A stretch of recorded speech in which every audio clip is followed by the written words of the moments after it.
everybody, LK here, back at it again with another video, and today, again, let's keep it up with this end of the season, characters, chat, and we're gonna go back, not quite to like low, mid-tier, whatever, I guess it's mid-tier, actually. We're gonna talk about another character that, especially if you compare it to Season 1, has pretty much completely disappeared almost. There are very few examples of this character being played at high-level tournaments right now. It is the original boss of the game, Cell. Yes, when the game came out, especially like in the beta and running up until Evo, this character was on everybody's team, and he was really, really good, to be honest. But since then, you know, he has kind of overall fallen off, and I kind of want to just take a look at what happened to him and why don't people play him anymore. Now, unlike Tien, like, I pretty much summarize it, like, in my opinion, Tien, like, he has stuff, but between maybe arguably a couple of unnecessary nerfs and looking at his toolkit compared to other options for characters you could put in that slot, because he was pretty much there for, like, damage, simple game plan, like, that's it. So once they took that away and then, like, made a couple of changes to him, people were mostly like, maybe we're done with Tien, right? But Cell had a really good. He honestly ran this game for a little while. He did get pretty heavily nerfed at Evo. So, like, for example, they made this slower. It used to be faster. This at one point was 7 frames instead of 6. Massive punishment to him. I forget most of the other changes, but those were like 2 of the biggest ones. This year they gave him some stuff back, which is kind of nice. But it doesn't change the fact that the main thing that actually kind of hurts Cell is that overall we, the community, know how to play the game better, and he is one of the many good examples in fighting games of a character that was top tier when the game came out and then just dropped because everyone got better at the game. For example, a very, very good example would be that you could, while he's not ready to block, you can fuzzy him. You can fuzzy him. Fuzzies, offensive fuzzies, are much more prevalent today than they were when the game came out. People basically didn't use them when the game came out. Now, some people's teams, like, for example, my team is literally optimized around that type of offense. This definitely hurts him, and he's not just tall, he's very tall. So he can potentially, depending on your character's jump medium, they might be able to do some super nonsense on him. My timing is really bad today. I guess he can't do it himself, but there's some characters who get... sometimes you can do it on him, sometimes you can't. It really depends on your character. But overall, he's very, very tall, so he gets hit by this, not just from snap, but from also just, like, offense if you're playing, like, Kid Buu assist or Yamcha assist or something like that. The other thing too is that there is kind of still, because he is actually better than the end of Season 1, but I feel like people still have leftover bad feels about the Evo nerf. Like, they really, really came at him hard. In my case, because I did play him at Evo, I was prepared walking into Evo knowing that there was going to be a patch to drop Cell. I knew they were going to go after Cell. People came at this character really hard. In general, especially like the truly casual base of the game, when they perceive a character as the best or the god or the menace or the terror or whatever they want to call it, they come at them super hard, earned or not. And Cell, while being very strong, especially if you compare it to like some of the things we dealt with after, during, and now, I don't think it was really that bad. The main things about Cell was that his corner carry was really good, and his block string pressure was really good. He was, like, the main thing with him was that he was the first character where people were like, wow, I kind of have to sit here.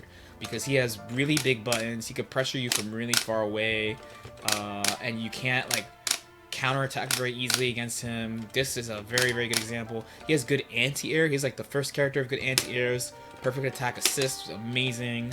Of course, many people are using Cell and Super Saiyan Vegeta. Let's bring in the Prince of All Saiyans. So, definitely not much has to be said about Vegeta's assist combined with Cell. He kind of has this thing where, like, how do I put this? He relies on, and this came up again over time, he relies a lot on assists that control a lot of space. You actually can't use him with that many characters. This is what we learned about him over time, right? You can't use him that many characters because, and Kazunoko said this before, I feel like Cell is, big and slow and you can't move very quickly. Thank you for my my sick Japanese translation. But he basically said that about why he didn't play Cell in Season 1.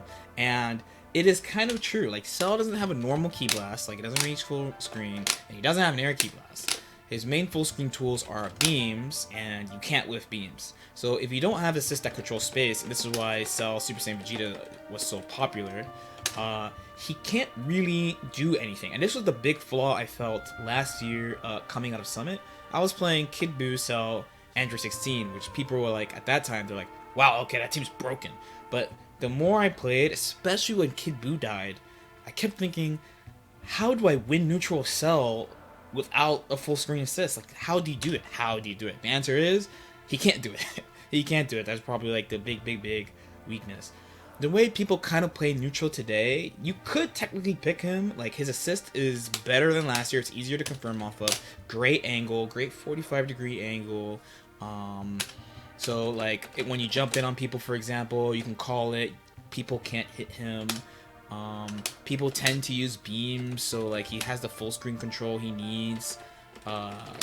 Between, like, SJ Goku, GT Goku, Vegeta, his best friend, is still there as well.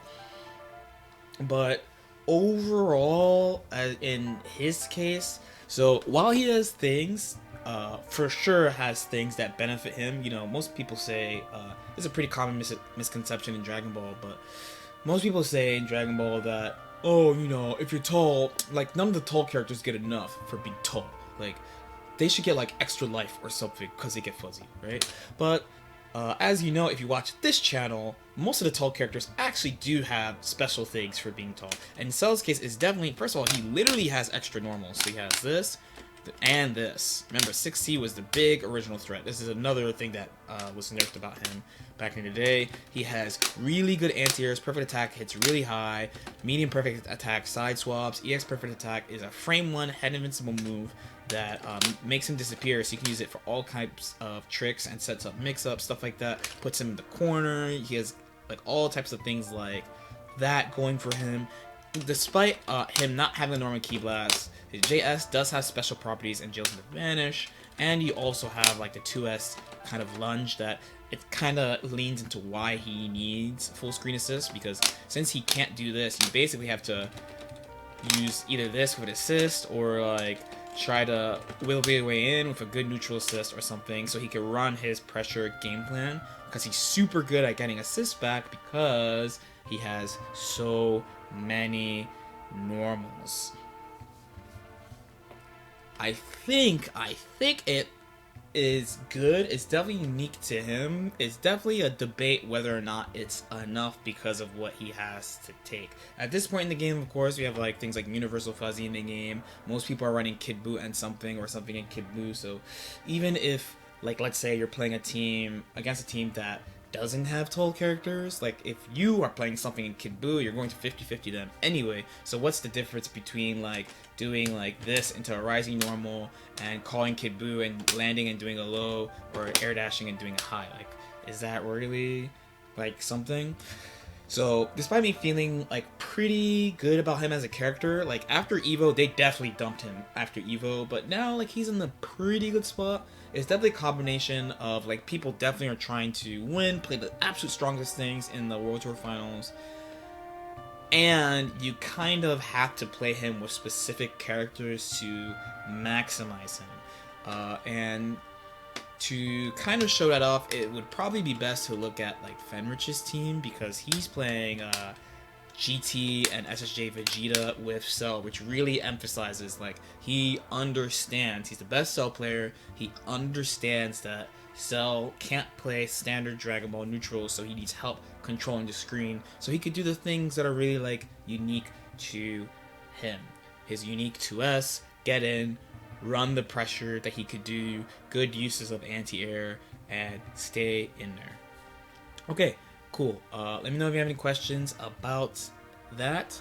Like, if you feel like it, please subscribe. Thank you everyone who has been subscribing, and I'll see you next time.